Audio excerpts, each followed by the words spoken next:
अब जब हमने जीपीयू मेमोरी सिस्टम के हर एक इंडिविजुअल नेबरहुड का सफ़र तय कर लिया है, थ्रेड, प्राइवेट रजिस्टर्स से लेकर shared memory constant banks texture units और सेंट्रल एल2 कैश तक, अब एक स्टेप बैक लेने का समय आ गया है। अगर आपको चैप्टर 16.1 याद हो तो हमने मॉडर्न सीपीयूज के लिए एक मेमोरी पिरामिड बनाया था।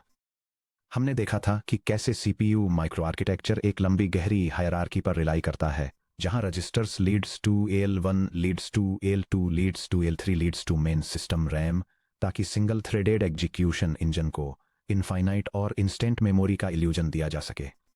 जीपीयू पर भी हमारे पास एक मेमोरी पिरामिड होता है, लेकिन इसके प्रोपोर्शंस और डिज़ाइन प्रायोरिटीज़ काफ़ी अलग होते हैं। जहां एक सीपीयू मेमोरी पिरामिड को इंस्ट्रक्शंस की एक सिंगल स्ट्रीम के लिए लेटेंसी को मिनिमाइज करने के लिए बनाया जाता है, वहीं जीपीयू मेमोरी पिरामिड को हजारों कंकरेंट थ्रेड्स में एग्रीगेट थ्रूपुट यानी बैंडविड्थ को मैक्सिमाइज करने के लिए डिज़ाइन किया गया है। इस सेक्शन में हम अपनी सीखी हुई हर चीज़ को एक मास्टर आस्की मेमोरी पिरामिड में सिंथेसाइज करने जा रहे हैं। हम सिलिकॉन के हर एक टीयर में physical proximity, capacity, clock cycles में latency, aggregate throughput, thread, visibility, scope और कूडा C++ कीवर्ड्स को मैप करेंगे। Section break, the grand GPU memory pyramid. चलिए एक यूनिफाइड विजुअल मैप में पूरी स्ट्रक्चरल हायरार्की को देखकर शुरुआत करते हैं।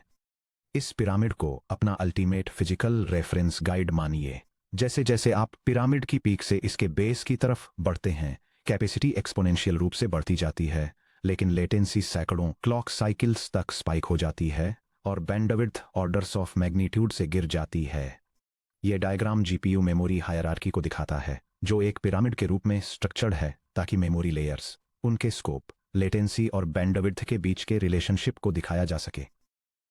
पिरामिड के टॉप पर रजिस्टर्स हैं जो थ्रेड स्कोप पर लोएस्ट लेटेंसी और हाईएस्ट बैंडविड्थ के साथ हैं, जिसके बाद ब्लॉक स्कोप पर शेयर्ड मेमोरी और L1 कैश आते हैं।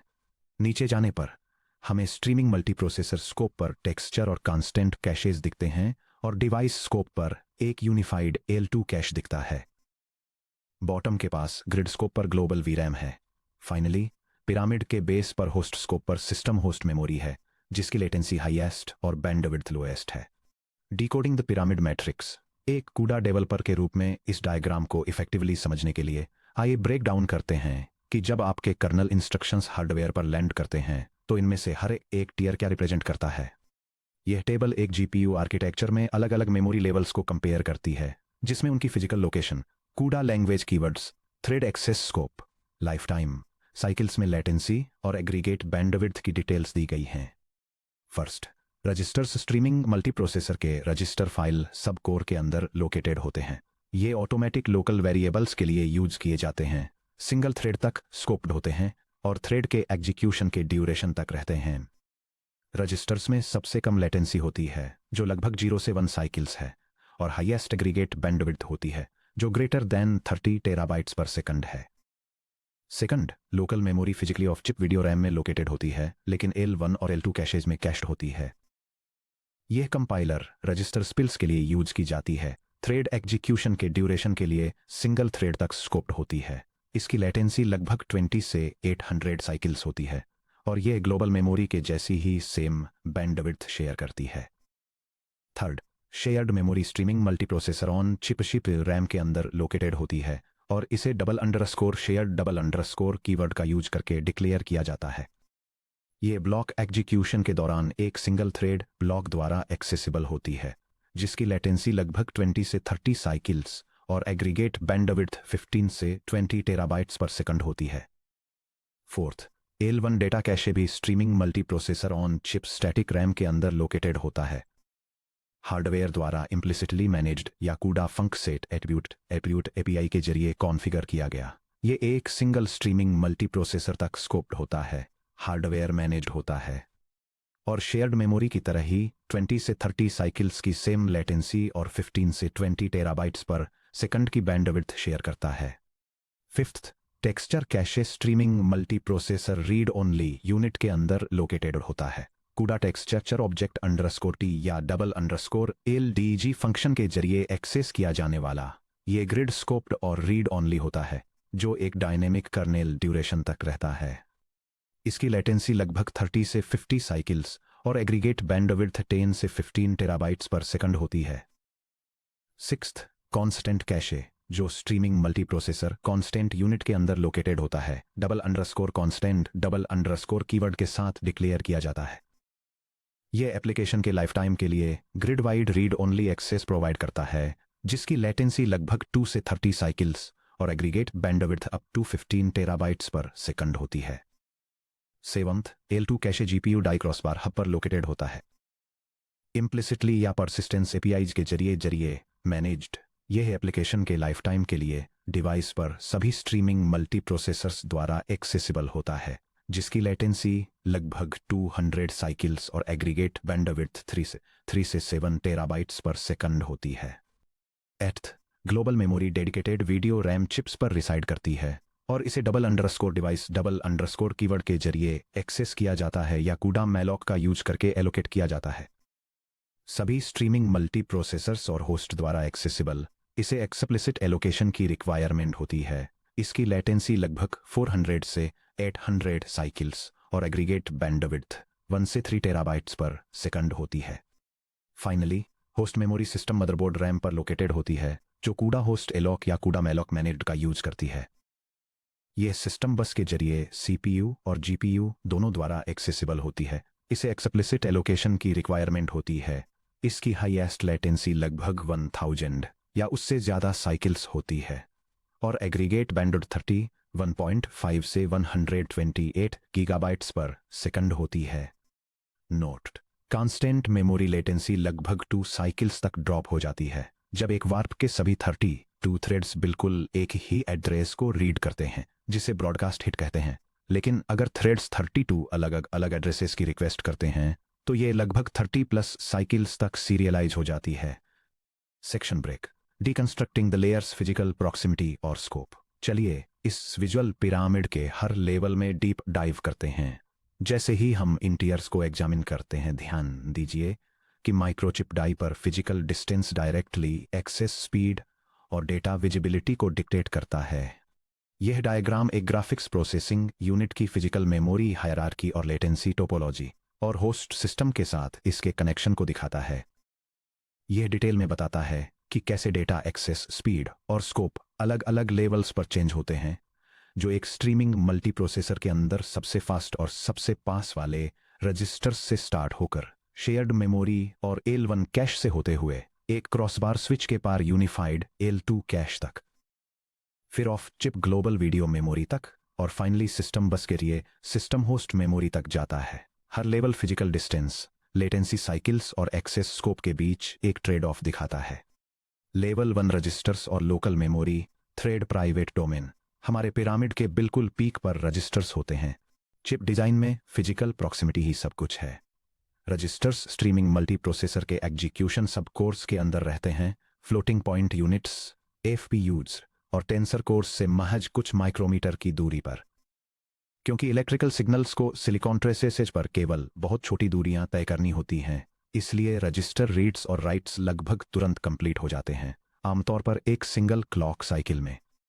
हालांकि रजिस्टर स्पेस बेहद कम होता है। अगर कोई थ्रेड रजिस्टर फाइल की कैपेसिटी से ज़्यादा वेरिएबल्स की रिक्वेस्ट करता है, जिसे रजिस्टर प्रेशर के नाम से जाना जाता है, तो कूडा कंपाइलर बीच में आता है और रजिस्टर स्पिलिंग परफॉर्म करता है। ये स्पिल्ड वेरिएबल्स कहाँ जाते हैं? इन्हें लोकल मेमोरी में भेज दिया जाता है। यह diagram graphics processing unit programming में रजिस्टर स्पिलिंग के परफॉर्मेंस इंपैक्ट को दिखाता है। जब डेटा फास्ट रजिस्टर फाइल की कैपेसिटी को एक्सीड करता है, तो ये ओवरफ्लो होकर लोकल मेमोरी में चला जाता है। यह डेटा फिर physically first level cache, second level cache और finally video random access memory के जरिए राउट होता है, जिससे लेटेंसी सिंगल साइकिल से हंड्रेड्स ऑफ साइकिल्स तक काफ़ी ज़्यादा डिग्रेड हो जाती है। नाम से धोखा मत खाइए। लोकल मेमोरी सुनने में ऐसा लगता है कि इसे फास्ट होना चाहिए, लेकिन यह कोई physical on chip memory structure नहीं है। लोकल मेमोरी बस एक एब्स्ट्रैक्शन है। ये ऑफ चिप वीरैम में स्टोर किया गया प्राइवेट पर थ्रेड डेटा है, जो L1 और L2 कैशे द्वारा बैक होता है। अगर आपका कर्नल रजिस्टर्स को लोकल मेमोरी में स्पिल करता है, तो आपकी एग्जीक्यूशन स्पीड बहुत तेजी से नीचे गिर जाएगी। लेवल 2 शेयर्ड मेमोरी और L1 cache block collaboration zone registers के ठीक नीचे यूनिफाइड ऑन चिप SRAM होता है। जैसा कि हमने सेक्शन 22.7 में डिटेल में बताया था, वोल्टा से लेकर हॉपर तक के modern Nvidia architecture shared memory और एल1 डेटा कैशे को पर एसएम एक single physical S RAM array में कंबाइन करते हैं। शेयर्ड मेमोरी शेयर्ड या एक्सप्लिसिट प्रोग्रामर मैनेज्ड मेमोरी है। यहां रखा गया डेटा सेम थ्रेड ब्लॉक के अंदर हर थ्रेड को दिखाई देता है। इसे एक्सेस करने में लगभग 20 से 30 क्लॉक साइकिल्स लगते हैं। क्योंकि यह 32 फिजिकल मेमोरी बैंक्स में डिवाइडेड है, इसलिए अलग बैंक्स के लिए कॉन्करेंट रिक्वेस्ट से बहुत ज़्यादा बैंडविड्थ मिलती है। जीपीयू डाई में लगभग 15 से 20 प्लस टेराबाइट्स पर सेकंड। एल1 डेटा कैश यह इम्प्लिसिट हार्डवेयर मैनेज्ड मेमोरी है। यह स्टैंडर्ड ग्लोबल मेमोरी लोड्स और स्टोर्स के लिए एक सेफ्टी नेट की तरह काम करता है। अगर कोई थ्रेड एक ग्लोबल मेमोरी एड्रेस को रीड करता है जो एल1 में है, तो यह बिल्कुल उसी लो लेटेंसी के साथ रिटर्न होता है जैसा शेयर्ड मेमोरी एक्सेस में होता है। लेवल 3 कांस्टेंट और texture cache specialized read only pipelines unified S RAM के दोनों तरफ specialized read only hardware units होती हैं। कांस्टेंट कैश कांस्टेंट ये उस डेटा के लिए डिजाइन किया गया है जो एक वार्प में यूनिफॉर्म रहता है। जब एक वार्प के सभी 32 threads same constant memory address से एक लोड को एग्जीक्यूट करते हैं, तो हार्डवेयर उस सिंगल 4 बाइट वैल्यू को एक साथ सभी 32 रजिस्टर्स में सिर्फ लगभग 2 क्लॉक साइकिल्स में ब्रॉडकास्ट कर देता है। हालांकि अगर थ्रेड्स डाइवर्ज होते हैं और 32 अलग अलग एड्रेसेस की रिक्वेस्ट करते हैं, तो कांस्टेंट यूनिट को उन रिक्वेस्ट्स को सीरियलाइज करना पड़ता है, जिससे लेटेंसी बहुत बढ़ जाती है। टेक्सचर या read only cache text 2D ALDG इसे खासतौर पर मल्टी डायमेंशनल स्पेशल लेआउट्स को हैंडल करने के लिए बनाया गया है। 2D या 3D मैट्रिक्स कोऑर्डिनेट्स को space filling Morton order Z order curves में ट्रांसलेट करके यह कैश ये सुनिश्चित करता है कि स्पेशल नेबर्स जैसे x+1y और xy+1 कैश लाइंस में पास पास रहें। इसमें बिना एक भी ALU साइकिल कंज्यूम किए सब पिक्सेल बाइलिनियर और ट्राइलिनियर इंटरपोलेशन परफॉर्म करने के लिए डेडिकेटेड सिलिकॉन भी शामिल है। Level 4 unified L2 cache the global die crossbar hub SM boundary से नीचे जाने पर हम यूनिफाइड L2 कैश पर पहुंचते हैं। L1 और शेयर्ड मेमोरी के अपोजिट जो इंडिविजुअल एसएम्स के अंदर आइसोलेटेड होते हैं, L2 cash main crossbar interconnect पर होता है और जीपीयू के हर एसएम द्वारा शेयर किया जाता है। जब एक L1 कैश मिस होता है, तो request high speed crossbar network से होती हुई L2 कैश तक जाती है। इस टियर पर लेटेंसी लगभग 200 क्लॉक साइकिल्स तक बढ़ जाती है, लेकिन एक्सेस अभी भी ऑफ चिप जाने की तुलना में बहुत ज़्यादा फास्ट है। L2 कैश पूरे जीपीयू के लिए सेंट्रल ट्रैफिक कॉप की तरह काम करता है। ये क्रॉस एसएम एटॉमिक ऑपरेशंस को हैंडल करता है, अलग अलग वार्प्स से आने वाली इरेगुलर मेमोरी रिक्वेस्ट्स को कंबाइन करता है और मॉडर्न क्यूडा APIs के जरिए परसिस्टेंट कैश पिनिंग को सपोर्ट करता है। लेवल 5 यानी ग्लोबल मेमोरी VRAM जो हाई कैपेसिटी वर्कहॉर्स है, ये एक बहुत बड़ा ऑफ चिप VRAM का समंदर है जिसे कंज्यूमर कार्ड्स पर GDDR6X या H100 जैसे एंटरप्राइज एक्सीलरेटर्स पर HBM3 के जरिए इंप्लीमेंट किया जाता है। ग्लोबल मेमोरी आपके ग्रिड के हर सिंगल थ्रेड के साथ साथ होस्ट CPU के लिए भी CUDA API calls CUDA ma'am copy के जरिए एक्सेसिबल है।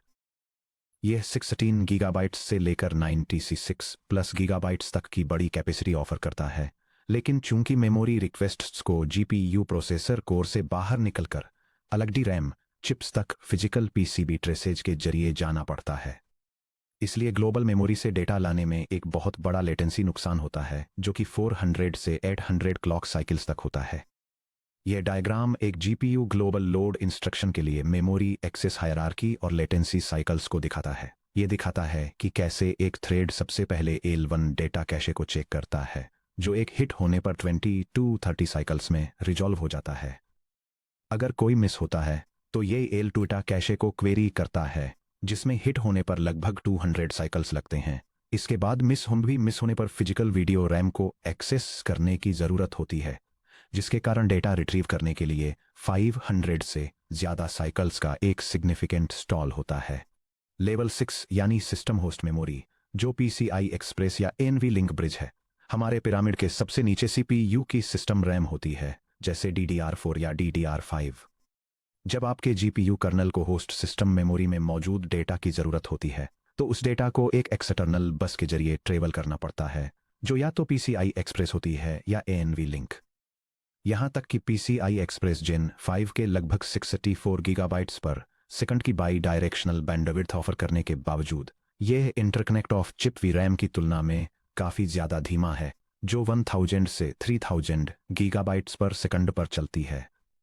सीधे PCI एक्सप्रेस बस से डेटा लाने में 1000 प्लस क्लॉक साइकिल्स से ज़्यादा की लेटेंसी होती है। यह हेट्रोजीनियस सिस्टम्स में सबसे बड़ा बॉटलनेक है। Section break, the latency wall और the warp scheduler safety net. पहली बार इन नंबर्स को देखना डरावना हो सकता है। आप शायद पूछ रहे होंगे कि अगर ग्लोबल वी रैम से डेटा लाने में 500 क्लॉक साइकिल्स लगते हैं तो एक GPU कभी रियल टाइम परफॉर्मेंस कैसे हासिल कर सकता है। ये हमें GPU आर्किटेक्चर के कोर प्रिंसिपल्स में से एक पर वापस लाता है, लेटेंसी हाइडिंग थ्रू मास पैरेललिज्म। चैप्टर 7.8 में हमने टर्मिनल सिंबल विजुअलाइजर्स को देखा था, जो दिखाते हैं कि कैसे CPU थ्रेड्स कॉन्टेक्स्ट को धीरे धीरे स्विच करते हैं, जबकि GPU वॉर्प शेड्यूलर वॉर्प्स को तुरंत स्विच करते हैं, वो भी 0 साइकिल ओवरहेड के साथ। एक CPU पर जब कोई थ्रेड कैश मिस हिट करता है तो एग्जीक्यूशन कोर डेटा के आने का इंतजार करने के लिए हंड्रेड्स ऑफ साइकिल्स के लिए रुक जाता है। इस स्टॉल को रोकने के लिए CPUs deep स्पेकुलेटिवली driven L1, L2 या L3 हार्डवेयर कैशेज पर भरोसा करते हैं।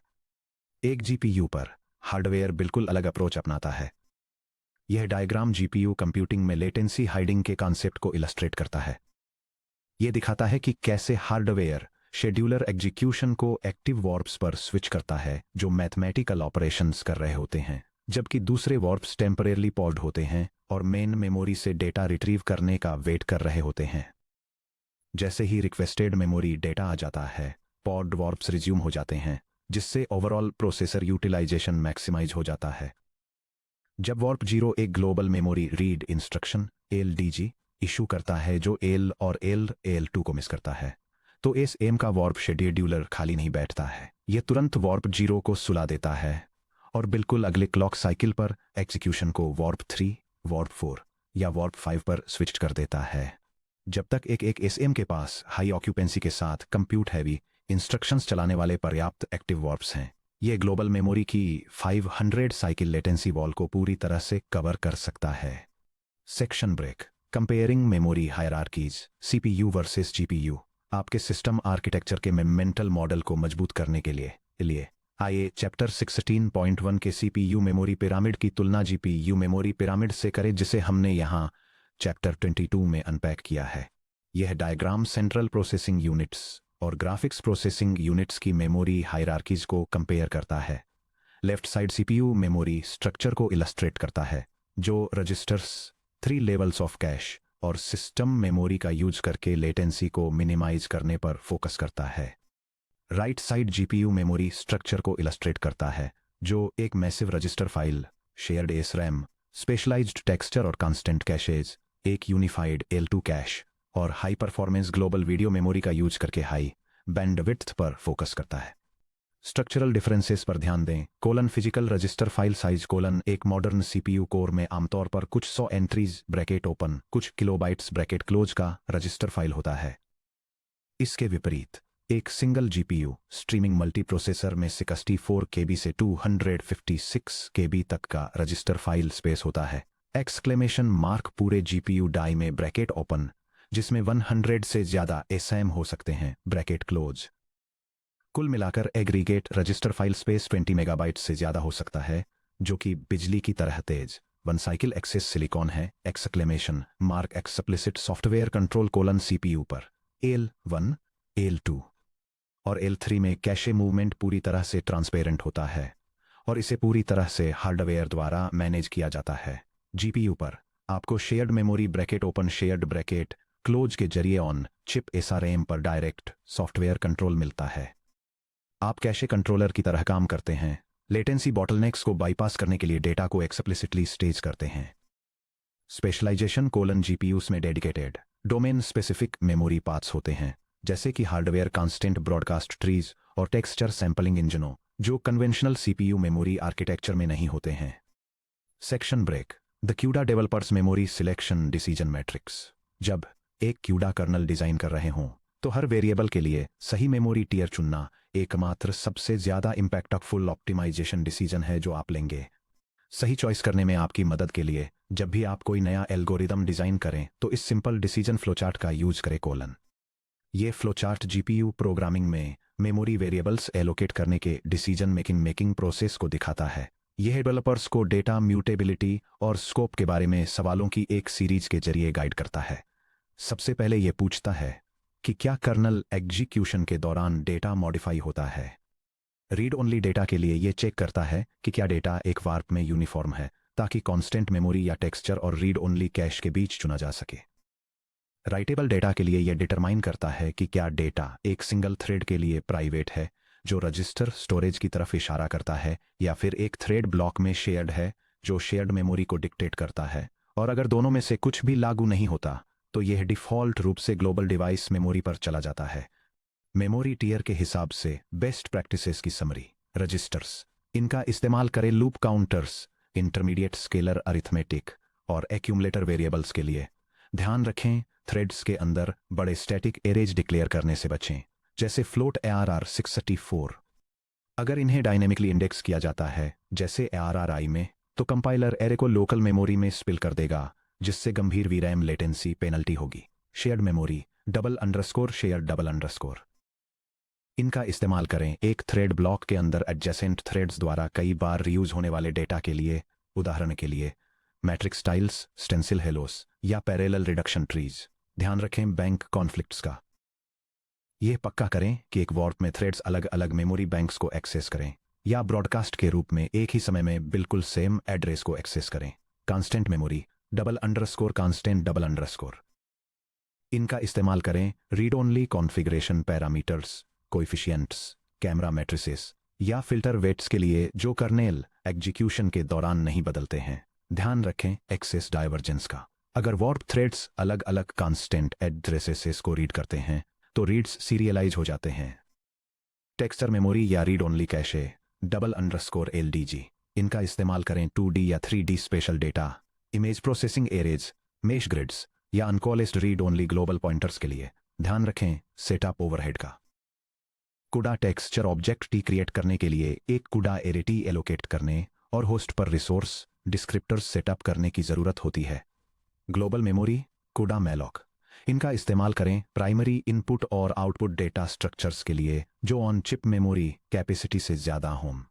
ध्यान रखें अनकॉलेस्ड एक्सेस पैटर्न्स का। हमेशा थ्रेड एक्सेस को इस तरह अलाइन करें कि एडजेसेंट थ्रेड से कंटिगुअस 128 बाइट मेमोरी ब्लॉक के अंदर एडजेसेंट 4 बाइट वर्ड्स को रीड करें।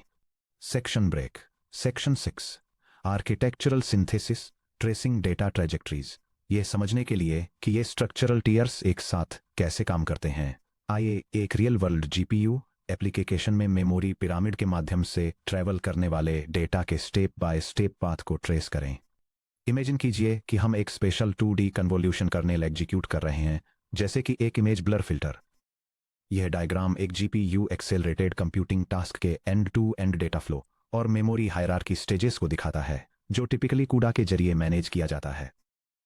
यह दिखाता है कि कैसे डेटा सिस्टम मेमोरी से ग्लोबल वीडियो मेमोरी में ट्रांसफर होता है, अलग अलग कैश लेयर्स और शेयर्ड मेमोरी से होकर गुजरता है।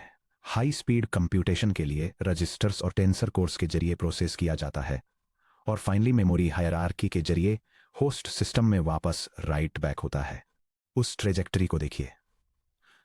डिस्टेंट सिस्टम मेमोरी से नीचे ग्लोबल VRAM के जरिए मूव करता है, L2 कैश द्वारा कोएलिस होता है, फास्ट लोकल शेयर्ड मेमोरी में स्टेज होता है, और फाइनली मैथमेटिकल एग्जीक्यूशन के लिए अल्ट्रा फास्ट रजिस्टर्स में इंजेस्ट किया जाता है। अपने एल्गोरिदम को इस तरह स्ट्रक्चर करके कि डेटा ज्यादा से ज्यादा समय तक पिरामिड के टॉप पर रहे, आप मॉडर्न जीपीयू सिलिकॉन की फुल प्रोसेसिंग पावर को अनलॉक कर लेते हैं। Section break. अब जब हमारा विजुअल मैप और क्यूडा मेमोरी हायरार्की का थियोरिटिकल मॉडल पूरी तरह से बनकर तैयार है, तो अब काम में जुटने का समय आ गया है।